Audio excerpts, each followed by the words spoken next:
And he knows that they need the students because without that technology transfer, they're going to fall further and further behind.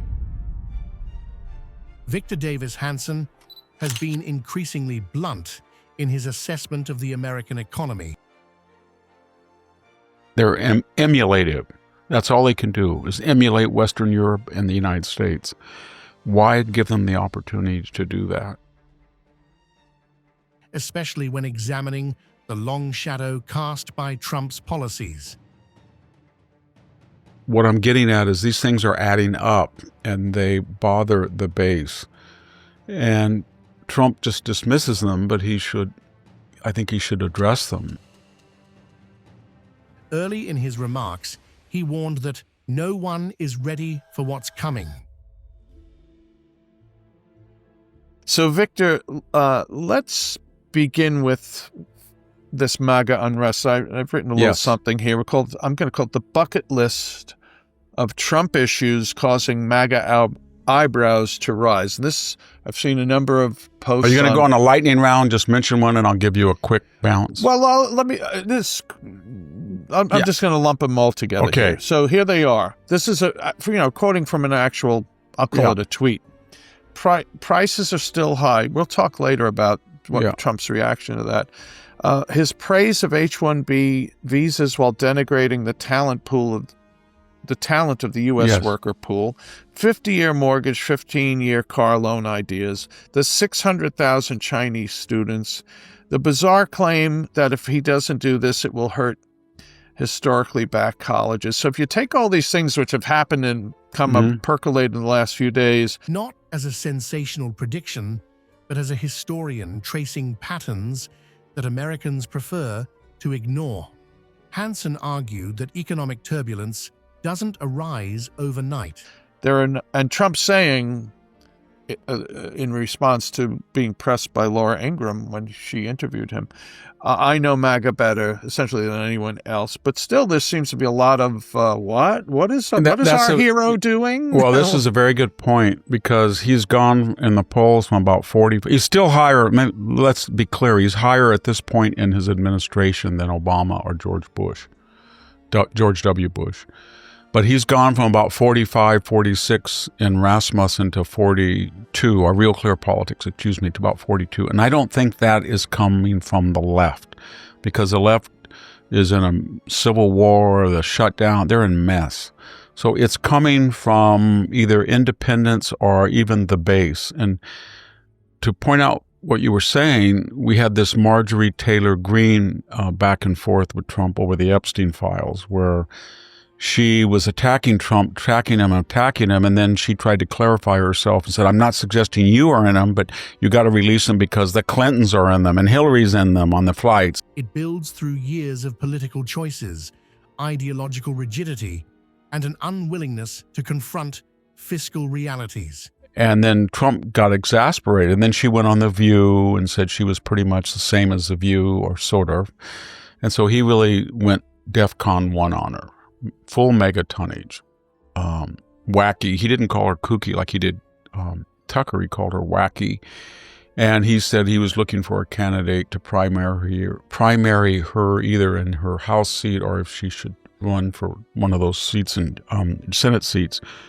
So that was one thing, and then Laura, to her credit, I mean, she just stayed firm and said, why would you want to have 600,000 students? We have too many anyway. We have all these people who are broke and want to go to college, and there's not enough room, and it's too expensive.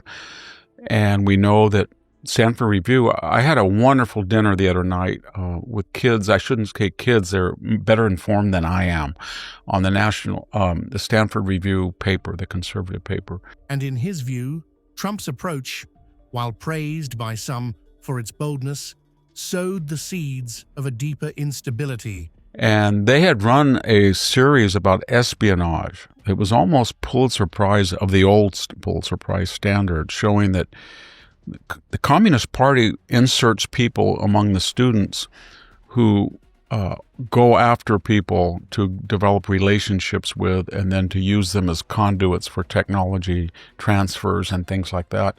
And so that hurt him, the 600,000, because most people want 300 Chinese students, not 600,000. I'd be happy with 0 students coming from, just like we did in the Cold War with Russia. So that was another thing that happened. Laura, and then Marjorie Taylor Greene, and then we've had some people angry at the tariffs. So that was I think that won't happen, the 600,000 students. I think he was trying to use that as a leveraging tool, and he knows that they need the students, because without that technology transfer, they're going to fall further and further behind. That is now beginning to surface. He stressed that policies built around tariffs, economic nationalism, and rapid deregulation had a dual nature. They're emulative. That's all they can do, is emulate Western Europe and the United States. Why give them the opportunity to do that? Well, one of his defenses also, Victor, was if we don't let all these students in these colleges, X amount of colleges are going to collapse. Laura had a good repartee, remember, Jack? Let them collapse. Yeah. I think Hillsdale College is beset. Almost every month, a small liberal arts college calls them up and says, we're broke. Some of these beautiful colleges with 800 or 900 students, we don't even know their names, but they have a beautiful campus, but they probably have several $100 million in retrograde outfitting to upgrade them, and they're losing money, and they want to know if Hillsdale will take them over.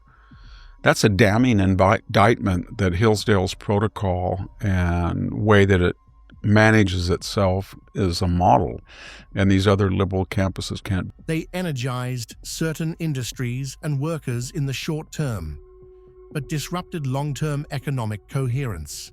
Hillsdale's always faced that dilemma. Do you want to market the Hillsdale brand in the sense of make hundreds of Hillsdales, or will you dilute your product? And that came up about a proposed California campus. But my point is that hurts him on the visas and the students, and then these so-called skilled visas. A lot of people who you talk in Silicon Valley say, you know what, it's designed to get classic PhDs in computer engineering, but when you look at the majority of them, they're BAs in coding, and they're taking jobs away from somebody with a computer science degree from San Jose State, a BA or something.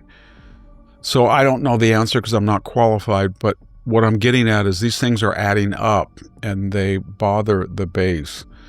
And Trump just dismisses them, but I think he should address them, because he's got just a year, and we're in a race, as I said earlier, for the Trump economy. There's so many things he's invested in: fuel, foreign investment here of companies. Hanson noted that tariffs were presented as muscular acts of patriotism, yet they complicated supply chains and strained relations with trading partners. Deregulation, tax cuts, deporting 2 million people that were mostly on social assistance, closing the border so you won't have that overhead. And it's all going to come to fruition, just a question of whether it does in time for the midterm exam. The marketplace, the supermarket, Victor, is still a tough place to conquer, despite inflation reduced and despite some prices, eggs and other things, we hear they're down. My wife the other day, who cooks some Italian food, even though she's Irish, ricotta. She buys ricotta. She says, I'm looking at this thing. It cost me $7. A few years ago, it cost me $4. These little anecdotes of and it's hard to. I just got my insurance bill for cars. It's outrageous. You know what I mean? It's like the price of a used car. The result, he argued, was a kind of economic whiplash, brief bursts of growth, paired with simmering structural vulnerabilities. He needs to say the following. I left in 2020 with a 1.7 inflation rate. Joe Biden borrowed $7 trillion. Economists like Larry Summers said, don't do this. Do not borrow money and put it into people who are coming out of the lockdown with pent-up consumer demand when the supply chain are still endangered and there's not enough goods and services to supply the demand that has not expressed itself for 2 years, but now will be flushed with entitlement cash. And he did it anyway. And in 2022, we had 9.1% inflation. But he needs to say, Joe Biden had 5.1 inflation on average every year of his 4 years. I came in on January 20th. I've only been in there a little over 10 months, and the inflation rate is about where it was when I came in, about 2.8 or something, 2.9, getting close to 3.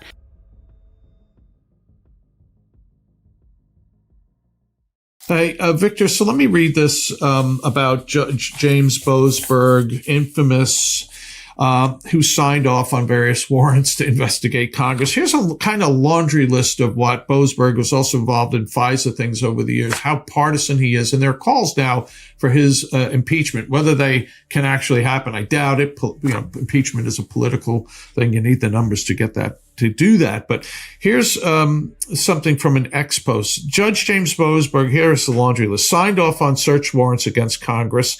He issued blanket orders to the cell phone companies not to reveal these search warrants. He's a FISA court judge. Boasberg authorized one of the Carter Page Title I surveillance warrants.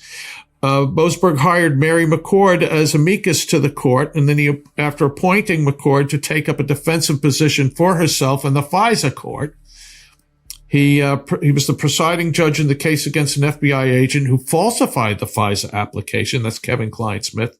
One that excuses criminality in the name of compassion, while punishing dissent under the guise of equity. He sees this same pattern spreading across the nation. Same Judge Boasberg who gave January 6th FBI agent provocateur Ray Epps a sentence of probation, etc., etc. Victor, I don't know, has there ever been a federal judge who's been so blatantly partisan and so hostile to I don't think so, and so willing to bend, warp, manipulate the law for political purposes. When I saw all this, I just asked myself, okay, Judge Boasberg, you're in charge, and it is the Obama, you're going back in time, and it's the Obama administration. And Eric Holder, we know, and Barack Obama said, we don't like these leaks that are embarrassing us from the Associated Press journalist. So we want the data, and we want the time and the length of conversations with all these reporters, which they did do. Turning justice into a political weapon rather than a moral anchor. Hanson argues that under President Biden, the Department of Justice has strayed far from its purpose. And would you have done that and given them permission to do that and then defended them? I don't think you would. Or would you? And the answer is, I didn't think you would, but I'm sure now that you would have given them permission, just like you gave permission to the Biden administration to go after, I guess it was the Biden administration via Jack Smith, right? To monitor 8 senators. And you would have done the same thing before. But now let me ask the final question. Donald Trump now says, you know what? There's all these leaks and we know who's doing it and we want to monitor their record. Would you allow that? No. You would be the biggest of possible civil liberties possible.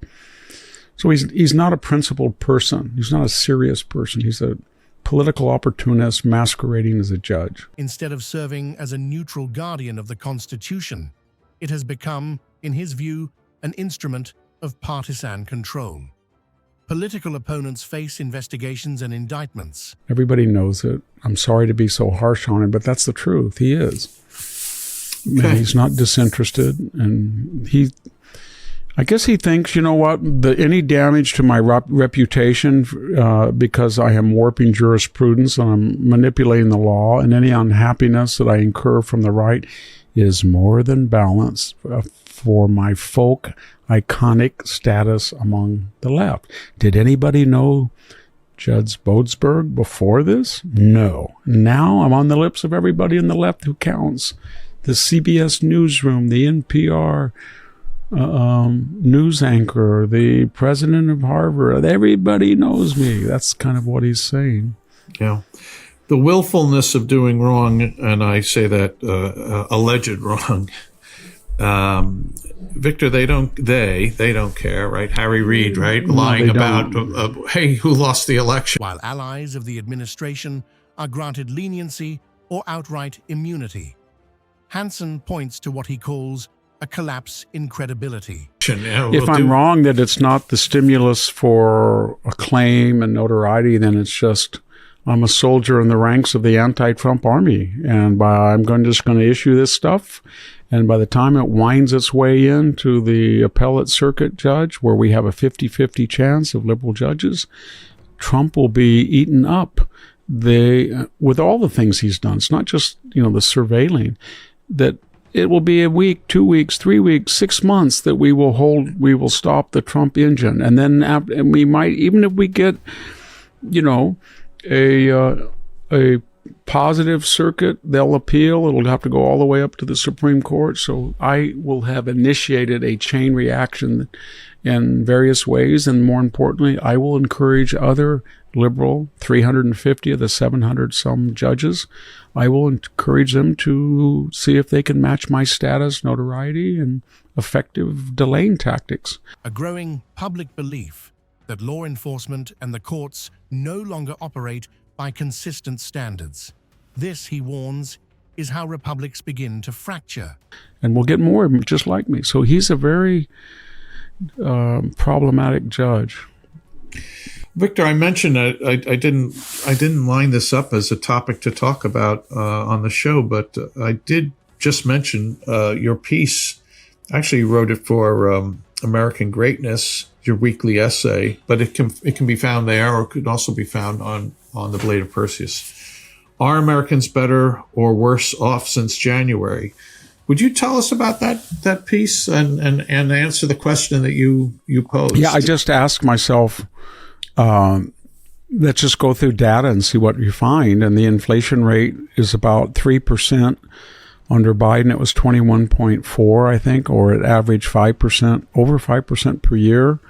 The GDP in the second quarter was pretty high, 3.4, and they forecast a 3% GDP. I think that the Biden GDP was about 3, or a little bit lower. When citizens lose faith that the law applies equally to all. He also ties this decline to a broader cultural shift, one where identity politics and bureaucratic self-interest override principle. Because Charlie Kirk's massive Turning Point organization spent millions of dollars registering young people, and he was going to these campuses and saying, you've got to get out and vote, you've got to get out and vote. If people are worried about his legacy and want to honor it, then you could do nothing better than go out right now and register to vote en masse. And the best way to send a message to the people who killed him and the people who are glorifying in that horrendous act is for everybody, each according to your station, to go out and register and show up at the midterms and vote and have a historic occasion where the N party, the Trump presidency, wins the first midterm, wins it. And I think they could do that. Once political figures are consistently dehumanized by media and institutions, Hanson warns the boundary between rhetoric and violence begins to blur. And then we look at Charlie, who could out-debate them, and it shows you that we all have to take a hard look at higher education. I grew up with the idea on this farm because my grandfather told me that he didn't have any sons, and he was going to send all 3 of his daughters, even one that was crippled with polio. She tried to go to Stanford, but she went to San Jose State. The other 2 girls, my aunt and mother, got BAs and then graduate degrees at Stanford. And that we were inculcated that even though we were out in the middle of nowhere in this little farm, higher education was the answer, the Enlightenment. And I went to UC Santa Cruz. I think it did a lot of damage to people there in the 70s. I don't know if I would go to that campus again, but I got a good education. I went to Stanford, PhD. I had all left-wing professors, but they were all liberal and enlightened. They didn't inject their politics. What I'm getting at, I don't believe that anymore, I'm afraid to say. I don't believe that a college education is necessarily a beneficial thing to people, because 95% of the faculty are left-wing, and out of that 95%, 50% of them are not left-wing, they're radically left-wing. In his view, Kirk's passing highlights the human cost of a culture where disagreement quickly mutates into vilification, and dissenters are treated as enemies rather than opponents. Because they were always talking about killing him. These people are really not good people. These young left-wing people on social media, everybody's in danger from them. And I don't know how and Charlie Kirk was trying to engage, prove me wrong. That was his tour. I'm going to go out and talk. Instead, there's something there, though, finally, there's something there we will find out, because this was a planned political assassination, and I doubt that person acted entirely alone. It was too professionally carried out.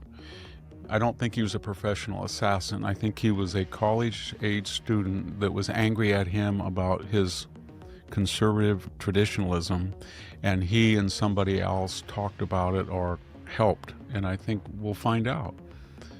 Don't expect the left to disown it, because Congress wanted a moment of silence for Charlie Kirk. He also underscores the dangerous precedent such hostility sets. There were certain people that are in danger, I think, right now. And these are people who have affected change. One of them is Donald Trump.